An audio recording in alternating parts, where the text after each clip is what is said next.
เบาหวดพี่น้องเนาะเป็น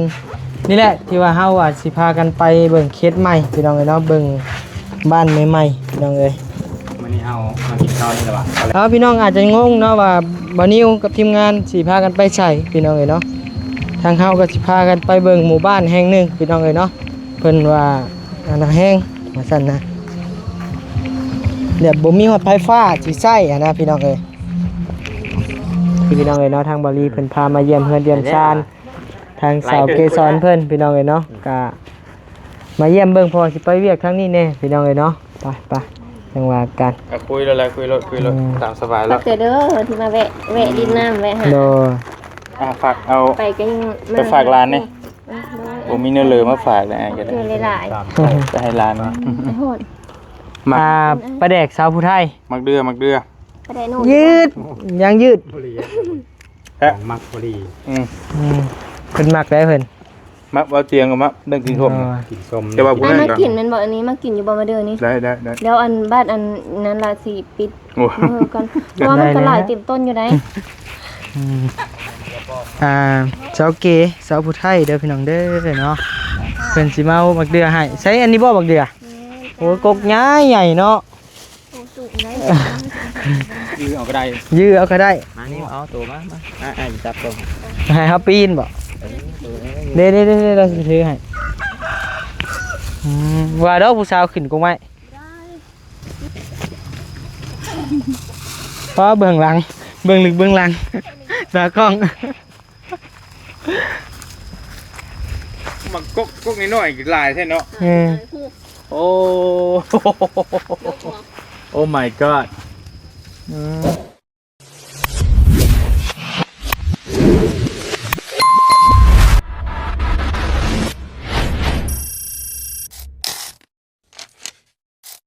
ไปพี่น้องเปิดคลิปเปิดภาพมาพี่น้องเลยเนาะ บรรยากาศบอลใหม่ๆก่อนพี่น้องเลยอันนี้จิโร่น้องน้อยเพิ่นใส่พี่น้องเลยเดี๋ยวให้เอื้อยเพิ่นก่อนยันมันเน่าเผื่อฮอดบ้านสบายดีเด้อเอื้อย จิโร่ใส่แล้วเรียบร้อยน้องน้อยเพิ่นใส่ให้ ขอบใจเด้อ โดย ใจได้ ตามเมียงบ่แม่นมาข้อ พ่อมาเด้อจะมาขอ มันต้องแจ่วปลาแดกจังแซ่บ ได้อายุให้หน่อย ได้แล้วครับเป็นกระเพาะอยู่กินบ่ได้ขอบใจหลายๆสวัสดีเด้อเบาหวดพี่น้องเนาะเป็นนี่แหละที่ว่าเฮาอาจสิพากันไปเบิ่งเคสใหม่พี่น้องเนาะเบิ่งบ้านใหม่ๆพี่น้องเอ้ย มื้อนี้เฮามากินข้าวนี่แหละว่ะตอนแรก จังว่าถามลูกพี่เบิ่ง พอก็สิไปฮอดผู้เกือบคำนะ บ่ใกล้เติบบ่ เกือบแล้วเกือบ30โลแต่ก็ทำยาก อ๋อชอบ คิดว่าเราสิไปตอนเช้านะหมอตอนนั้นบอกเราว่าข้ามไกลแล้วสามารถไปแต่เช้าได้ โอ้บ่มีเช้าดอกลูกพี่หั่น สุดท้ายเพิ่นทำก็บ่เป็นหยัง ไปบ่บ่ตาบ่ตัดสินใจใหม่บ่ ก็3คนนี่บอกไป แม่3คนมานี่แหละ พี่ไม่ได้มานะ บ่ได้มา พี่หมู่ไปกันถ้าคำก็เฮาก็มากินข้าวแรกนี่นะ ก็ สิให้อัน8โมงก็ให้แม่อีนางบ่พี่ฮอดอยู่ดอกอีนางอันจำกันเรานึ่งข้าวท่าจ้ะ โดย เราก็จะมา โดย เรานึ่งข้าวท่า ไปชมมาข้อให้มาซีมึงดูหันชมมาข้อมาซีเบิ้งไปสบายดีเด้อ เข้านี่บ่ไม่ได้มันเข้านี่กลับมาค้ำหมดอยู่การเรามากินข้าวนี่นะให้เรามาเข้าเพิ่มอีก ย่างแล้วอีกเนาะย่างแล้วอีกว่ะ เขาเลยแต่เจ้าเลยเนาะ ลมกัน กว่าสิฮอดคุณระดับ5โมง บ้าไปลุกกันรถก็ได้ ลมกันในรถปะ ไม่ได้เจ้ากันเป็นเช่นบอกเมียเจ้าใช่ไหมนี่งานดอก ใครจะมาเลิกกับเมื่อเลิกก็ได้โบยก็ได้โบยก็ได้จะมาเลิกในวันรถจักรเนี่ย เด้อ ประมาณ5โมงฮอดดิกะว่านะจักรลักจากนี้ไปเกือบ30แล้วต่างมันยากอีกคือ30เราไม่มีปัญหาแล้วตัวนึงค่าขึ้นไปพูดบ่ไปทางจุด เอาไปพี่ ไปทางบ้านเว้งก็ได้ ฮอดบ้านเลี้ยงไว้กับแต่ว่ามันสิทางรถใหญ่สิเนี้ยการเข้าไปทั้งทีทางรถใหญ่สิง่ายกว่า มันชอดของหน้าปอดหน้าย้อนป่ะ บ่ บ่ชอด ไปต้องเลี้ยวขวาตัวนี้นะ อืม ฮอดบ้านเลี้ยงใส่แล้วก็บ้านบุ้งแล้วก็ยังฮอดบ้านอันนี้นะบ้านเอิ้นโง่ โอ้บ้านหัวงัวบ่หันนะ เคยไปว่าบ้านเราเทิงบ้านเราเทิงเขาสิ ไปไป ไปเอาเครื่องก่อน เอาชื่อมาก็ ข่าวจะชื่อมาแล้ว เสื้อดำมอนก่อน เฮ้ยโบต้าหาสัมภาระน้ำเข้าเลยลายเถอะของเขา ชมข้อสิเอาแซ่บ ไปเลยเอาพี่น้องอาจจะงงว่าพาว่ามั่วได้ป่ะเนี่ยเอาพี่น้องอาจจะงงเนาะว่าบานิวกับทีมงานสีพากันไปใส่พี่น้องเลยเนาะทางเฮาก็สิพากันไปเบิ่งหมู่บ้านแห่งหนึ่งพี่น้องเลยเนาะเพิ่นว่าอันน่ะแห้งว่าซั่นนะเดี๋ยวบ่มีฮอดไฟฟ้าสิใช้นะพี่น้องเอ้ย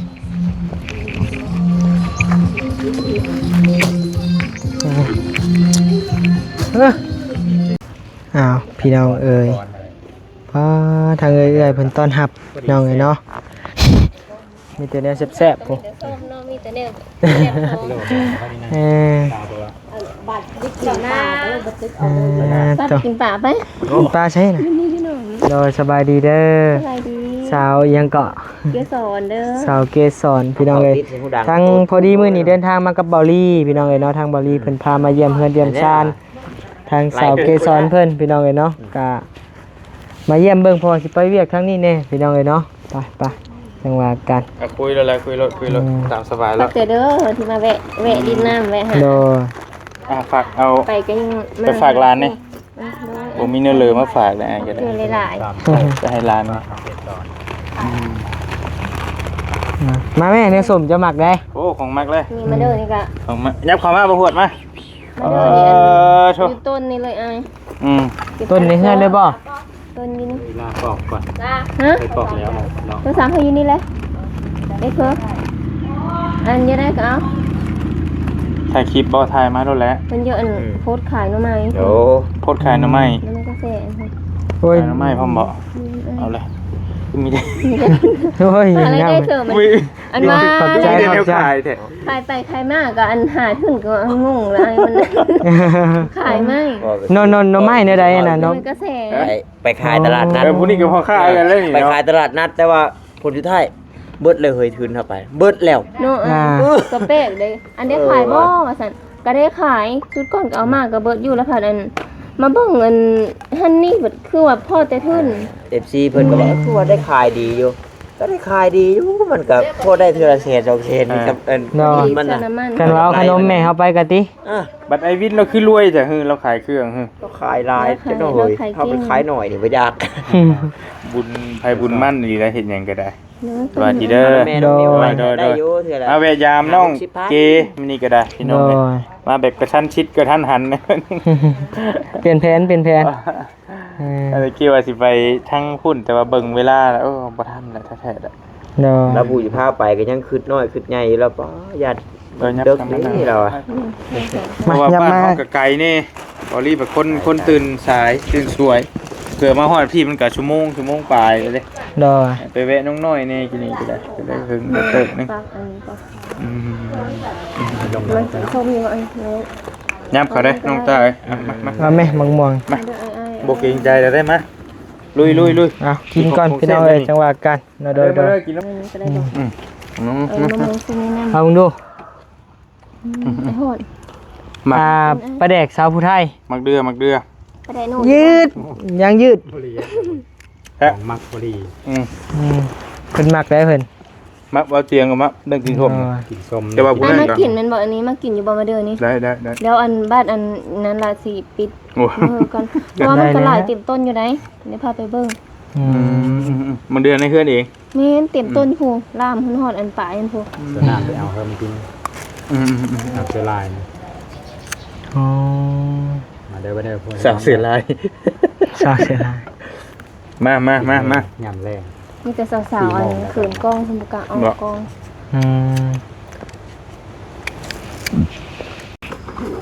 มาพี่น้องเอ้ย ไปซื้อน้ำซื้อซอย ใช้อุดหนุนบ่ น อืม iPhone โอ้แต่จะว่าบ่มีเลยแต่กู iPhone คือไม่ ไอโฟน มีแต่ Android มีแต่โทรศัพท์บ้านนอกเลยเฮา Android มาหาแน่มาหาลุงแน่ ตัวไอโฟนน้อยๆไปเส้น กระโคนนี้น้อย ไทยสี่เนาะ เป็นสาย ไอโฟนเวลา มันมีเส้นหนึ่งมันเอา มันไม่ใช่ไอโฟน คือแต่โฟ ได้ น ตัวแม่ เฟดบ่เฟด เอา บ่ เป็นสายนี่ล่ะเป็นสาย เป็น ได้ สายได้ เฟด แต่ บ่ ว่าจะได้ไทซีที่แบบว่าหูมันน้อยๆนะมันใส่ เอาเป็นญาติคือกันเนาะ ดูหลายอันเดี๋ยวจะมาเข้ามา อ่ะลุงเอาให้ไปปันกันเด้อไปซื้อขนมอ่ะลุงให้ลุงให้ จ้ามาลูกจ้า ลุงให้อ่ะ เข้าใจก็ได้แล้ว ซื้อนมซื้อ เอาไปซื้อนมอ่ะ ขอบคุณค่ะ ขอบคุณจ้า ขอบคุณค่ะ เก่ง ขอบคุณค่ะขอบคุณค่ะไปปันกันซื้อนมเด้อ เจอเป็นเพื่อนเลย โอเคซื้อยังซื้อยังซื้อยังเจ้า บุ่มมันหลับรับ โอ้ให้เมย์แหละ ทางนั้นรับ ปะคนยังบ่ลืมเลยซื้อยัง ทีเดียวสอง ซื้อ คน อิน เลย เตอร์ คนหนึ่งดิ อินเตอร์ เชอร์นิลินผู้เจจอยนะ เซอร์นิลินอินเตอร์ อยู่ห้องหมอเนี่ยเนาะ ของหมอดังแน่ อินเตอร์นี่ใช่แนวเราเลยมุกอินเตอร์แล้วกันว่านั่นก็ได้มันบ่ เอา มี ใส่หัวน้อยเถอะก่อนแต่ว่าเขาแก้หากับแก้ไซส์บนกันนึงเด้อตัวนั้นมันสีไซส์ค่ากว้างรู้สึกว่า ไอโฟนบัถีบเลย โชคดีทีแล้วไม่มี ไอโฟนบ่ แม่ เอาไอต้าเอาไอโฟนหรือซัมซุง น้อยเป็นสูง บ่ ตัวไอ้อายุ ไปฟัง ผมเมียน วีโวหัวน้อยบ่ ดีโวหัวน้อย มันมีอันใหม่นะล่ะนี่ โอ้อันนี้โอเค เบิ่งเขาก็สิหาแนว ซัมซุง ซัมซุงมีอันเดียวนี่คอนหลอก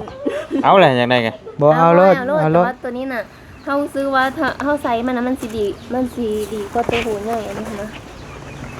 ขักได้หมดนี่ ไอโฟนก็คอมัน ไอโฟนแล้วก็มันจะเป็นสายก็เป็นเอาสายนี่ก็ได้สายมันหลากหลายนึง ใช่เบิ่ง ใส่ไอโฟนเพื่อนมัน บ่นี่ ก็บ่แม่นบ่ มีหลายอยู่นะ ใช้ซี่ โอเค นี่จะเอาใช้ซี่นี่เมียน ตัวนี้มันรู้สึกว่าสีไซส์ดีกว่าสำหรับมันใส่เองมันสีบางเขาเร็วกว่า แต่ตอนนี้ USB นี่ใช่ไหม USB กับ Type C จะมาเสียบเข้าที่บ่ได้ บ่ได้บ่ผ่าน เห็นดิ แค่รถเป็นอย่างได้เยอะกัน รถกับบ่มีได้ รถก็บ่มีได้รุ่นใหม่ได้บ่ได้คือรุ่นเก่าจะได้จุดควันบุหรี่อ่ะ โบเด้ เดี๋ยวคอนบุรีก็มีอยู่แต่ว่าหม่องเสียบน่ะเขาเฮ็ดไทซีเบิดเลย บ่มีแล้ว USB ของง่ายมีอยู่นี่นี่ เห็นว่ารถเฮาห้างนะก็บ่มีได้ บ่ เฮ้ย บวยเลยทั้งนั้น เจ็บแขว แล้วมันปวดได้เกี่ยวยอด เบิ่งหาแนวอุดหนุนก่อนจักเล็กจักหน่อย เขาบอกว่าท่านเปิดเลยบ่ เปิดแล้ว เปิดแล้วบ่นึกว่าบ่ท่านเปิดคลิปใช่ไหม เปิดแล้วเป็นแต่ละอย่างมาครับ เลยตัดได้ ไปมีแต่ลำลาได้น้อยบัดนี้เด้อบ่ อะไรบ้าง มันคือแมป บ่หักเปิดมันกิน แล้วมอดเด้ ด้านนั้นเข้าไปแล้วเสียงมันถึงจะลงกันแล้วเสียงมันสะท้อนนะ โอเคได้ละโอเคเป็นงานอยู่ซั่นเนาะ ยูทูบเบอร์แฟนเพจก็มีวะ ยังเข้าไปเพิ่นว่าเว้าน้ำน้ำหลัง ก็มี เซล ก็มีเท่ โอ้ อ่ะแค่นั้นนั่นแหละบ่มีหยังหลายมีแต่มาเยี่ยมทางน้องเกซอนพี่น้องน้องละเพิ่นแม่น ไปใช้บาทนี่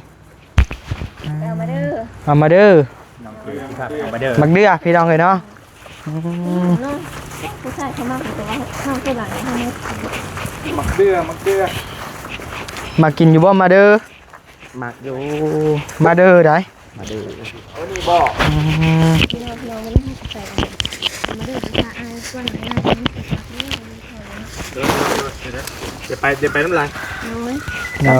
เอานี่ไว้ก่อนผู้นั้นเราจะเป็นมือกล้องให้ได้บ่เรา ไปเด้อ เราจะกินจะเอาเรือว่าจับบ่ เอาเอาอยู่คือกัน อืม มาแล้วสิเป็นตากล้องให้บ่ตาสิเป็นตากล้องให้มา โอ้ยดีเจอ เด้ เจอได้เนาะมีมือกล้องนะ อืมเสาเกเสาผู้ไทยเด้อพี่น้องเด้อเนาะเพิ่นสิมาเอาบักเดือให้ใช้อันนี้บ่บักเดือโอ้ยกกใหญ่เนาะ โอ้สุกไง ยื้อเอาก็ได้ ยื้อเอาก็ได้ มานี่เอาตัวมาจับตัว ให้เฮาปีนบ่เด้ๆๆเราสิถือให้ว่าดอกผู้สาวขึ้นกงไม้ ได้ยื้อเอา อืม ต้นไม้ จะจงเหนะ ยื้อจะทำจ้ะ จะโชคดีเอาดิว่าแล้ว จงเหในคุกต้มเอาไปทึกไปนั่นแหละ เป็นสู นี่ ง คือสินเหนะสมัยเก่าสิน บักเดือมันยังบ่ชุกอันนี้ โอ้ยมันชุกมันกินสมบ่แซ่บเลยนะ บ่ ต้องคนนี้ต้องทายอยู่ใกล้ดิแนมโดดทำพี่ก้อย คือบ่อยากเห็นนี่ติ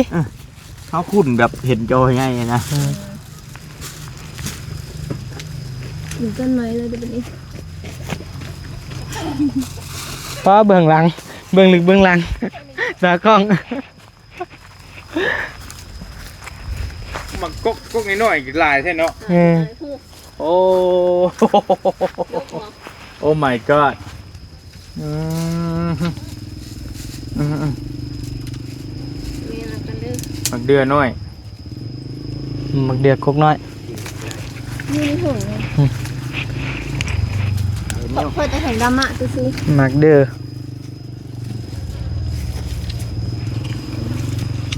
กีดเอายา ใช่อันตากล้องอันกล้องมันคือเป็นอันนั้น เห็นเชื่อเลย จะจับตัวนี้อ่ะมาจะจับให้เราตัวนี้มามันเป็นคือแบบในการสั่นเขาดิ บอกโปกัสใส่หมักเดือตอนละแมนเมื่อกี้นี่ ขักอยู่ได้เนาะ คนกินได้อันใบมันซุกมันกันเนาเกอ มันสัมผัสได้ไอ้ น่าจอน้อย เด้อโหเด้อ หลาย เฮ้อ ได้แล้วมา โหโหไอ้โห เอ้ยโห หัวเลยเป็นไหนหัว พี่เลยก็ ใช่โอ้โห ปรับในใดไอ้บ้าน หัวกระถือหัวดีได้ป่ะนี่ ตั้งใจบ่นี่ เบิ้งอย่าคนเนี่ย หรือว่ามีความในใจอย่างบ่นี่ น้อง แด เก ง ส ร ร อดเห็นพลังก ปรับบ่เป็นได้บ้าน ก็มาจะไทย เห็นบ่เป็นเห็นอะไร พอแล้วนะหลายเลย มันคือข้างก็ดี ได้แล้วน้องได้แล้วหลายแล้ว พอแล้วไป พอแล้ว แดงรอด ได้ โอ้ย จะพวกเขาเท่านั้นนึง โอ้ พอแล้ว ดับได้แน่นี่ บ่ดับ ได้แล้ว วันนี้คนกินคนพี่ลึกปลามัน พอแล้วนะเอ้ย พี่น้อง มาเฮ้ยเว้ายากเฮาสิบ่มายามเทื่อ อย่างนึงกว่าเดียวกันแล้ว ค่ำแล้ว เว้ายากอยู่ หลายแล้วมาเด้อ ได้แล้ว ไปกัน ตรงลมเยอะ เพื่อไปบุกอยู่ใช้อีกบัดนี่ นี่กงในหนองยังดกปะนะ น้องเกสรก็มาแต่ไทยเนาะไปมาม่าอยู่บ่ตัวน่ะ ฮะ ไปมาม่าบ่ นี่ใจไป ผมไม่แฮเนี่ยอย่าลืม ไม่ลืมไปไก่ต้องคิดชาทูมือเนาะ โอเค ใจไปมาม่า ไปกันมาแต่ไทย แม่น ไปถ่ายคลิปอยู่ไทย แม่นไปคุณแน่มาพี่แน่ ไปเฮ็ดจังได๋ ครับวันนี้ โดยอ่ะ ไล่เลยนะ มา ไปเนาะทุกคน ไปพี่น้องเอ้ยสิกลับป้าก่อนขอมขอบใจหลายๆเด้อ เจอพี่เดียว โดย มือละคำเลยยันมันคำทาง โด เจ ย อเด้อไอ้ทั้ง3ทั้ง4 บริมือได้ไปจอ สิไปเวียกต่อ ไปต่อทั้งเลย